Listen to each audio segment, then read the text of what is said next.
নমস্কার বন্ধুরা, সীমার রান্নাঘরে সবাইকে স্বাগত। আমি আজকে সরস্বতী পুজোর একটা ভোগের পোলাও করে দেখাবো। প্রথমে আমি বাসমতি চালটা সেদ্ধ করে নিচ্ছি। এবার আমি ফুলকপি, বিট, গাজর আর মটরশুঁটি ধুয়ে পরিষ্কার করে কেটে রেখেছি।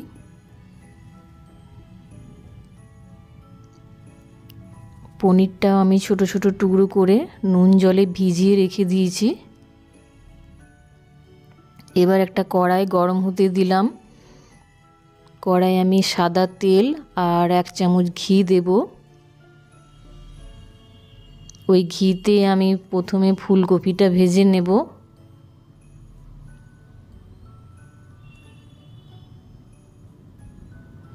খুব বেশি লাল করে ভাজবো না। ভাজা হয়ে গেছে, এবার তুলে নিয়েছি।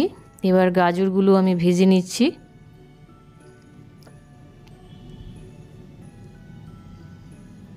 এবার মটরশুঁটিটাও দিয়ে দিলাম।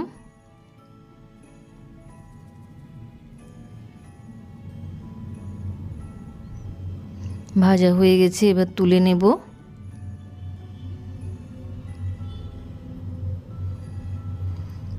এবার টুকরো করে রাখা পনিরগুলো প্রথমে ভেজে নেব। এটাও খুব বেশি লাল করে ভাজবো না, হালকা লাল হলেই আমি তুলে নেব।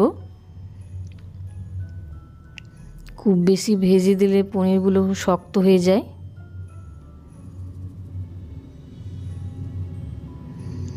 এবার দিয়ে দেব কাজু আর কিশমিশটা। এটাও ভাজা হয়ে গেলে তুলে নেব। তারপর আমি দিয়ে দেব বিট।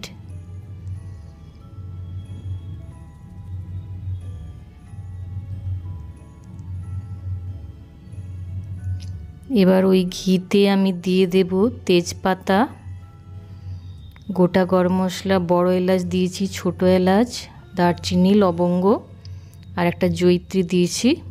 ভালো করে ভেজে এবার ভেজে রাখা সবজিগুলো আমি দিয়ে এবার নুন দেব 1 চামচ। নুন দিয়ে আমি নাড়াচাড়া করে নেব। নুন দিয়ে দিলাম। এবার আমি বাসমতি চালটা যেটা সেদ্ধ করে রেখেছি সেই চালটা দিয়ে দেব। খুব ভালোভাবে মিশিয়ে নেব। এবার চালটার সাথে একটু নুন দেব আমি। একটু নুন দিলাম। এবার একটা চিনির শিরা আমি বানিয়ে রেখেছি। একটু নুন একটু মিষ্টি হবে। এবার ভালো করে মিশিয়ে নেব। এবার দেখুন কত সুন্দর হয়েছে। কেমন হয়েছে জানাবেন সবাই। ভালো লাগলে একটা লাইক করবেন।